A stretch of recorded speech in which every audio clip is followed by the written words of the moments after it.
The forest does not shout.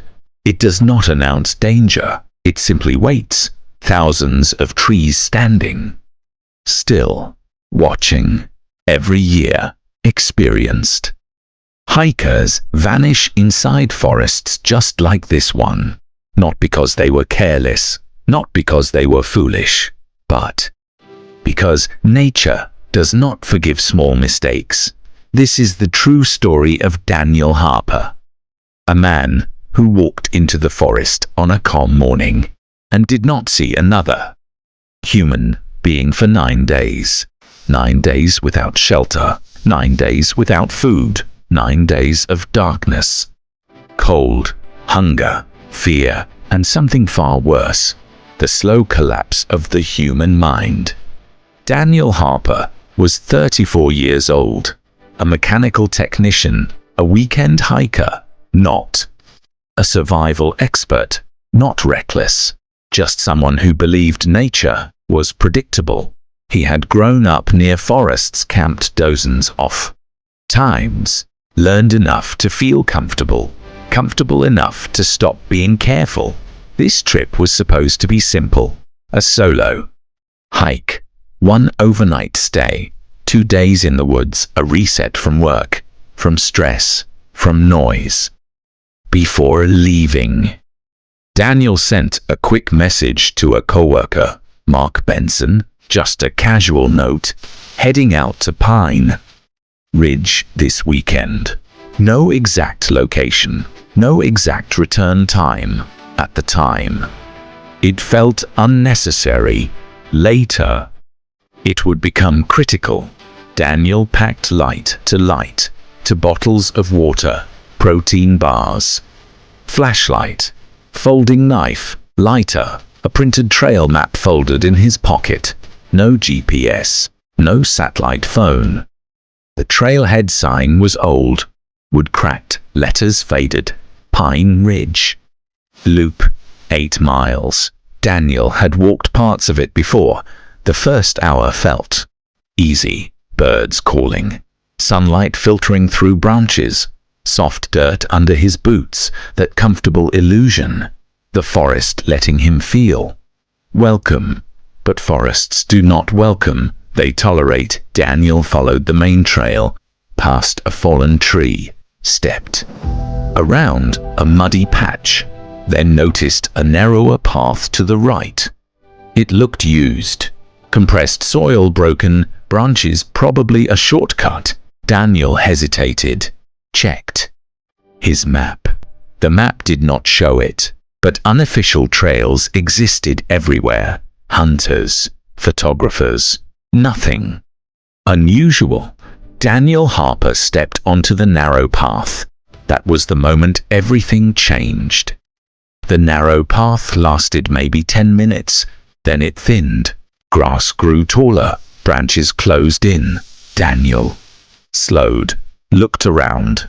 No footprints, no markers. He turned back, or tried to. The path behind him did not look the same. Trees that once felt familiar now looked identical. Daniel Harper walked in what he believed was the correct direction. 10 minutes passed, then 20. The forest felt thicker, darker, quiet, too quiet. No birds, no insects, only his breathing. That was when Daniel felt it, that tightening in the stomach, the cold understanding. He was lost, not misplaced, not slightly off trail, lost. Panic is not screaming. It is silent. It is the mind racing faster than the body can move. Daniel Harper tried to think logically. Stop, breathe, remember survival advice. He believed the main trail ran east to west. If he walked downhill, he might reach a creek. Creeks lead to rivers. Rivers lead to people. In theory, he chose a direction, started walking. He walked for over an hour. The terrain worsened. Thick brush, steep slopes, fallen logs. He tripped twice, scraped his hands, his water bottle cracked. Still holding, 4. Now, every step burned energy. Energy he could not afford to waste. Daniel shouted low. His voice vanished. No answer. He was completely alone. Sunlight shift green, turned to detail. Grey. Shadows stretched. Daniel. Harper realized something terrifying.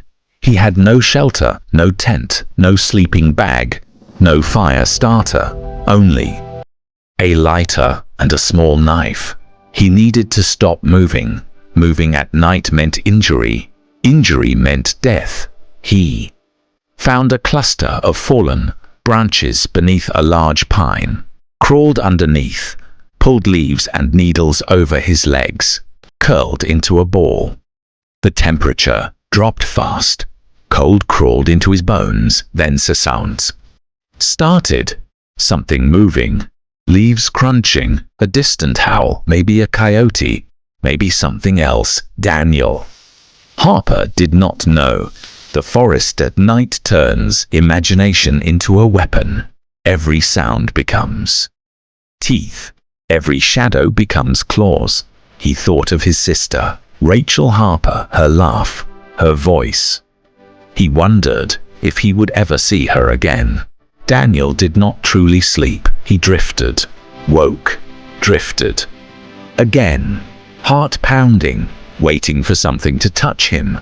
Morning felt impossible. When the sun finally rose, Daniel Harper had already lost something. Not just warmth, not just strength. He had lost certainty. And once certainty is gone, survival becomes a gamble. Part 2 begins with day 2, where hunger, dehydration, and isolation begin to change Daniel Harper forever.